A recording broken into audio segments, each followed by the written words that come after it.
வணக்கம். நாம் இன்னைக்கு பார்க்குற தலைப்பு அஸ்வினி நட்சத்திரத்துக்கு எந்த மரம் ஆகும் எந்த மரம் ஆகாது அப்படிங்கிறத பார்க்க போகிறோம். இப்போ அஸ்வினி நட்சத்திரத்துக்கு பஞ்சாங்கத்தில் ஒரு மரம் கொடுத்துருப்பாங்க சார். அந்த மரத்தை மட்டும் பார்த்தோம்னா பலன் கொடுக்குமானா கொடுக்காது. ஏன் அப்படின்னா அஸ்வினி நட்சத்திரத்தில் மொத்தம் 4 பாதம் இருக்குது. ஒவ்வொரு பாதத்துக்கும் ஒவ்வொரு மரம் இருக்குது. அந்த மரம் தான் அந்த பாதத்தில் பிறந்தவங்களுக்கு சுகத்தை தரும் அப்படிங்கிறது ஜோதிட விதி. அப்போ அஸ்வினி நட்சத்திரம் 1ஆம் பாதத்தில் பிறந்தவங்களுக்கு எட்டி மரம் சுபம், 2ஆம் பாதத்தில் பிறந்தவங்களுக்கு மகிழ மரம், 3ஆம் பாதத்தில் பிறந்தவங்களுக்கு பாதாம் மரம், 4ஆம் பாதத்தில் பிறந்தவங்களுக்கு நண்டாஞ்சு அப்படிங்கிற ஒரு மரம். இந்த 4 பாதம் தான் இந்த அஸ்வினி நட்சத்திரத்தில் பிறந்தவங்களுக்கு சுபம். இது பெரும்பாலும் எல்லாம் நீங்கள் பார்த்துருப்பீங்க, உங்களுக்கு தெரியும். ஆனால் இந்த அஸ்வினி நட்சத்திரத்தில் பிறந்தவங்களுக்கு ஆகாத மரம் அப்படிங்கிறது ஒன்று இருக்கும்ல, அதான் வேதை மரம். அந்த வேதை மரத்தை தான் நீங்கள் முன்னே தெரிஞ்சுக்கணும்.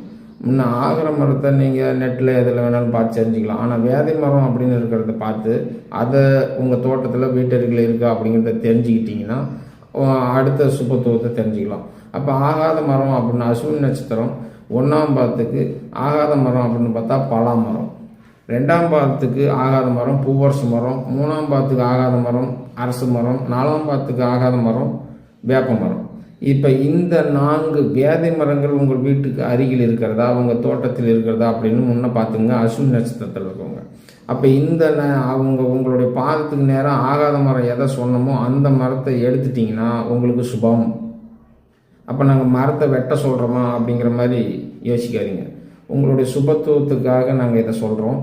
ஒரு மரம் வேண்டாம் அப்படின்னு நாங்கள் சொல்கிறோம் அப்படின்னா அப்போ வேணும் அப்படின்னு ஒரு மரத்தை சொல்கிறோம்ல, அதை நீங்கள் வச்சிடணும்.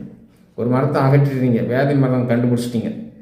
ஆமாம், இது மாதிரி பிரச்சனையோடு தான் இருக்கிறோம் அப்படிங்கிறத வேதை மரத்தை கண்டுபிடிச்சிட்டிங்க. ஆனால் அந்த வேதை மரத்தை அகற்றிட்டீங்க. அந்த அகற்றினதுக்கு அப்புறம் அந்த இடத்துல உங்களுக்கு சுபமான மரத்தை நாங்கள் சொன்னோம்ல, அதை நீங்கள் வச்சு அதுக்கு தண்ணி ஊற்றி அதை வளர்க்கணும். இந்த மரத்தை எப்படி வளர்க்கணும் எப்போ வைக்கணும் அப்படிங்கிறதுக்கு கூட ஜோதிடத்தில் விதி இருக்குது.